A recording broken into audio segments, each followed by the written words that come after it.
इस वीडियो का उद्देश्य केवल मनोरंजन है। हम किसी भी प्रकार के अंधविश्वास को बढ़ावा नहीं देते हैं। इस वीडियो का क्रेडिट है ड्रीमटॉन।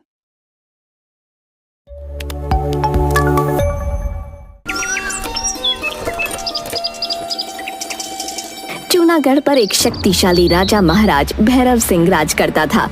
उसकी एक सुंदर, प्रतिभाशाली और बुद्धिमती पुत्री थी, ऐश्वर्या। ऐश्वर्या सुरीली आवाज और एक बेहतरीन नृत्यांगना होने के साथ साथ उसे वेद ग्रंथों का भी खूब ज्ञान था। ऐश्वर्या को अपने रंग रूप, ज्ञान और गुणों पर काफी गर्व था। वो 21 वर्ष की हो चुकी थी। एक दिन उसके पिता महाराज भैरव सिंह ने अपनी पुत्री ऐश्वर्या से कहा, पुत्री, मैं तुम्हारे लिए स्वयंवर आयोजित कर रहा हूँ। इसमें देश भर से राजाओं, राजकुमारों को आमंत्रित किया जाएगा। तुम जिसे चाहोगी उसे अपना वर चुन सकोगी। पिताजी, मेरा स्वयंवर साधारण नहीं होना चाहिए। जिसे मैं अपना जीवन साथी चुनूंगी वो एक विशेष व्यक्ति होगा। एक ऐसा युवा जो सर्वोत्तम से भी बढ़कर हो, जिसे देखकर लोग आश्चर्यचकित हों। उसका रूप, उसका वर्चस्व पूरी दुनिया में फैला हो। वो बहुत ही अनोखा व्यक्ति होगा। कौन कितना सर्वोत्तम है ये कैसे मालूम पड़ेगा पुत्री? इसके लिए हमें विभिन्न श्रेणियों में प्रतियोगिताएं आयोजित करनी होंगी। सभी प्रतियोगिताएं जीतने वाले को सर्वश्रेष्ठ और उपयुक्त माना जाएगा। हम तुम्हारे सुझाव से सहमत हैं। ये तरीका प्रतियोगियों की श्रेष्ठता को जानने के लिए उपयुक्त होगा। तो फिर किस किस तरह की प्रतियोगिताएं होनी चाहिए? तीरंदाजी, गायन, नृत्य कला, शास्त्र ज्ञान और सौंदर्य, हर क्षेत्र से जुड़ी एक प्रतियोगिता। और मेरे वर को हर क्षेत्र में श्रेष्ठ आना होगा, तभी मैं उसे अपना जीवन साथी चुनूंगी। ठीक है ऐश्वर्या, मैं मंत्री रतन सिंह को आदेश दे देता हूँ कि वो स्वयंवर से जुड़ी सभी व्यवस्थाएं करना शुरू कर दें। रतन सिंह मंत्री होने के साथ साथ राज्य के प्रधानमंत्री का पुत्र भी था। ऐश्वर्या और रतन सिंह दोनों एक साथ पले बढ़े थे। किसी को भी मालूम नहीं था कि रतन सिंह मन ही मन ऐश्वर्या को चाहता था।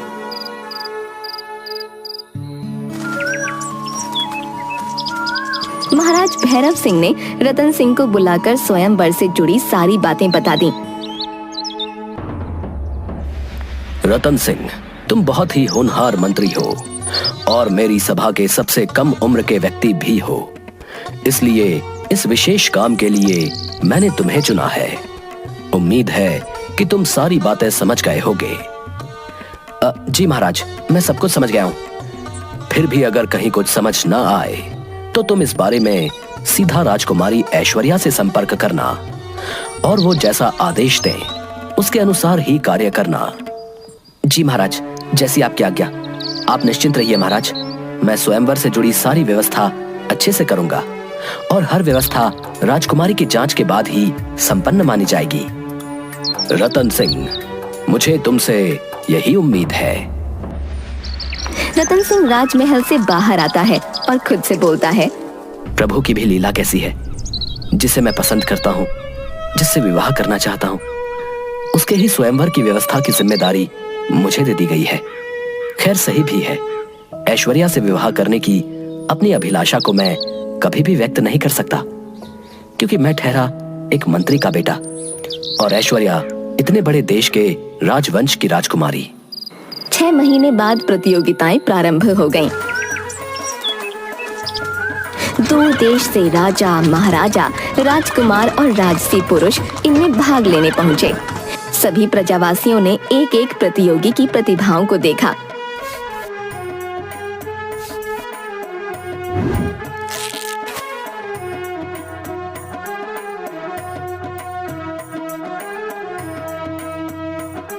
हफ्ते भर ये प्रतियोगिताएं चलती रहीं और 8वें दिन परिणाम घोषित किए गए।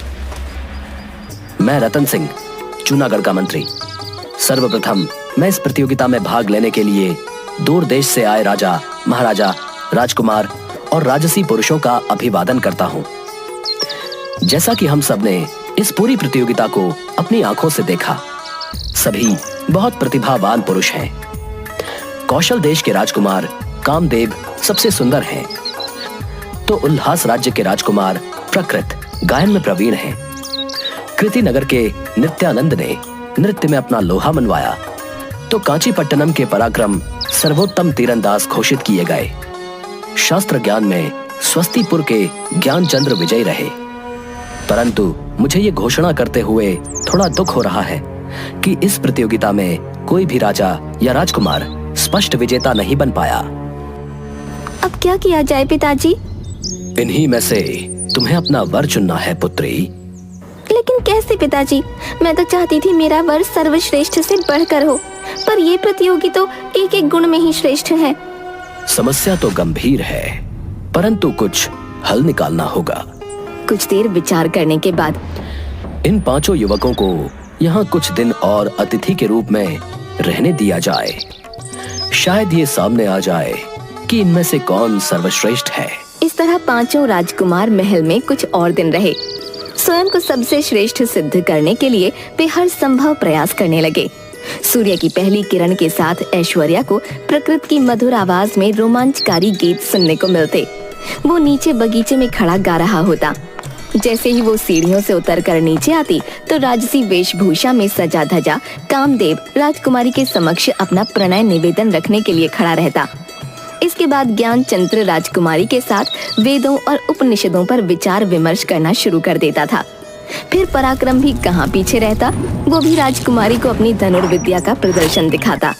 शाम के समय जब वो अपने कक्ष में आराम कर रही होती तो नित्यानंद उसे नृत्य कक्ष में अपना नृत्य दिखाने के लिए बुला लेता। रतन, मैं जैसे जैसे 5 राजकुमारों के साथ समय बिता रही हूँ, वैसे वैसे मेरी उलझन बढ़ती जा रही है कि मैं किस राजकुमार से विवाह करूँ। इनमें से श्रेष्ठ कौन है? इस उत्तर की तलाश में मुझे बहुत कठिनाई और दुविधा हो रही है। तुम बताओ मैं क्या करूँ? क्या तुम मेरी कोई सहायता नहीं कर सकते इस निर्णय को लेने में कि मैं किससे विवाह करूँ? इसमें मैं आपकी कोई सहायता नहीं कर सकता राजकुमारी ऐश्वर्या। ये निर्णय आपका है और आपको ही लेना है। क्या मतलब है तुम्हारा रतन? तुम क्या कहना चाहते हो कि मैं क्या चाहती हूँ ये मुझे नहीं पता है? विवाह के लिए आप किसी व्यक्ति को तलाश कर रही हैं या किसी गुण विशेष को, ये मुझे नहीं पता है। ये तो आपको ही बेहतर पता होगा। किसी व्यक्ति को? तो फिर आप पर गुणों की धुन क्यों सवार है?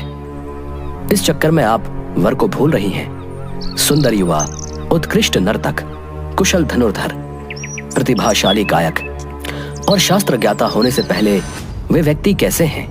क्या आपने ये जानने का प्रयास किया? ऐश्वर्या हैरान थी।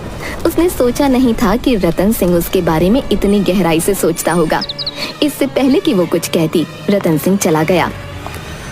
रतन सिंह के कहे शब्द रात भर राजकुमारी के दिमाग में गूंजते रहे। अगले दिन मौसम बहुत सुहावना था। 5 राजकुमार और राजकुमारी ऐश्वर्या दक्षिण के जंगलों में भ्रमण को निकले। रतन सिंह भी उनके साथ था। वो भूल गई कि उसके साथ सुरक्षा कर्मी नहीं है। ऐश्वर्या राजकुमारों से बातें करती चली जा रही थी। इस बीच समय कैसे बीत गया उन्हें पता ही नहीं चला। तभी अब हमें वापस चलना चाहिए। लेकिन क्यों? अंधेरा होने वाला है। हमें समय से राजमहल लौट जाना चाहिए। तुम्हें डर तो नहीं लग रहा? तुम चिंता मत करो, हम हैं ना तुम्हारे साथ। हाँ हाँ, हम हैं ना साथ में, तुम चिंता मत करो। महल से निकले 3 घंटे से अधिक समय हो चुका है। महाराज चिंता कर रहे होंगे। जंगल के इस इलाके में बाघ है। हमारे पास शस्त्र भी नहीं है। आओ वापस चलें। रतन सिंह के निवेदन को अनसुना करते हुए 5 राजकुमार तिरस्कार पूर्ण नजरों से रतन सिंह को देखते हुए राजकुमारी के संग हो लिए। उन पर ध्यान न देते हुए रतन सिंह भी उनके पीछे चलने लगा। अचानक एक जोरदार दहाड़ सुनाई पड़ी। सब रुक गए। कुछ ही कदमों की दूरी पर एक खतरनाक बाघ खड़ा था। ऐसा बाघ मैंने पहले कभी नहीं देखा। वो मुझे ही घूर रहा है और गुर्रा भी रहा है। इससे पहले कि कोई कुछ करता, रतन सिंह राजकुमारी के आगे आकर खड़ा हो गया।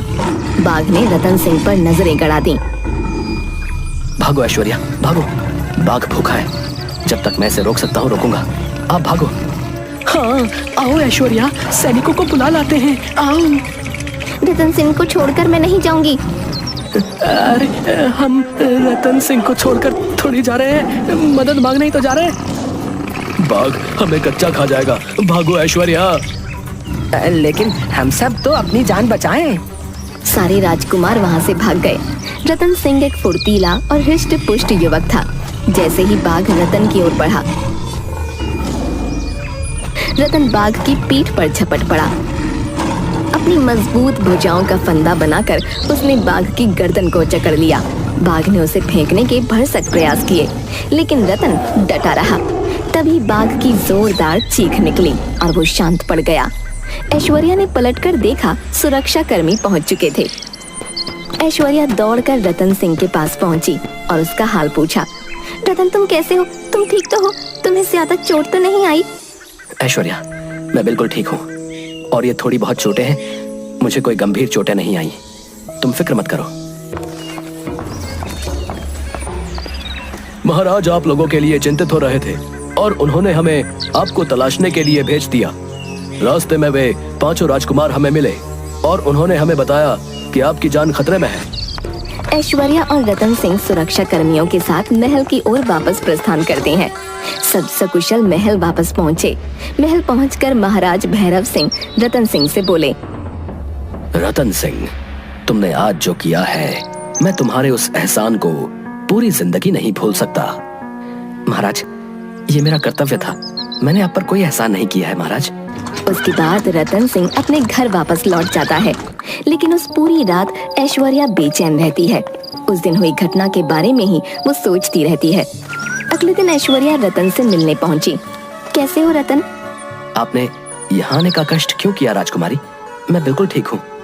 मैं तुम्हें अपना निर्णय बताने आई हूँ। अच्छा, तो किसे चुना आपने? गायक, नर्तक, धनुर्धर, शास्त्र ज्ञाता या फिर वो सुंदर युवक? नहीं, इनमें से कोई मेरा पति बनने के योग्य नहीं है। मैंने ऐसे व्यक्ति को चुना है जो अपने से अधिक मेरे जीवन को महत्व देता हो। क्या आप सच कह रही हैं राजकुमारी ऐश्वर्या? हाँ, मैंने तुम्हें अपने पति के रूप में चुना है। अब मैं तुम्हारे दिल की बात जानना चाहती हूँ। क्या मुझे अपनी जीवन संगिनी स्वीकार करोगे? ऐश्वर्या, मैंने सदा आपको दिल से चाहा है। मुझे अपने योग्य समझकर आपने मुझे दुनिया का सबसे भाग्यशाली इंसान बना दिया है। भाग्यशाली तो मैं हूँ जो मुझे तुम्हारे जैसा इंसान पति के रूप में मिल रहा है। परंतु क्या तुमने अपना निर्णय महाराज से बताया? अभी नहीं। क्या महाराज तुम्हारे इस निर्णय को सहमति देंगे? महाराज से बताने की बात तो बाद में आती है, पहले तो मुझे तुम्हारी सहमति की जरूरत थी। रतन सिंह खुशी से ऐश्वर्या को गले लगाता है। ऐश्वर्या महाराज भैरव सिंह से बोलती है, पिताजी, मैंने अपने विवाह के लिए अपने वर का चयन कर लिया है। क्या तुम सच कह रही हो पुत्री? तुम नहीं जानती हो, तुम्हारे ये शब्द सुनने के लिए मैं कब से व्याकुल था। परंतु पिताजी, मेरी आपसे एक विनती है। बोलो पुत्री, कैसी विनती?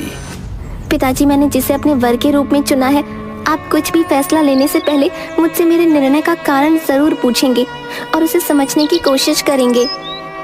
पुत्री ऐश्वर्या, मुझे तुम्हारी बुद्धि पर पूरा भरोसा है। मैंने तुम्हें विवाह में वर चुनने की आजादी दी थी, क्योंकि मैं जानता था कि तुम बहुत समझदार हो और अपने लिए जिस भी वर का चयन करोगी वो सर्वोत्तम होगा। इसीलिए तुम्हारा निर्णय सुनने से पहले ही मैं तुम्हें ये बता देता हूँ कि मुझे तुम्हारा चुना हुआ वर पसंद है और मैं तुमसे वादा करता हूँ कि मैं तुम्हारा विवाह उसी के साथ करूंगा।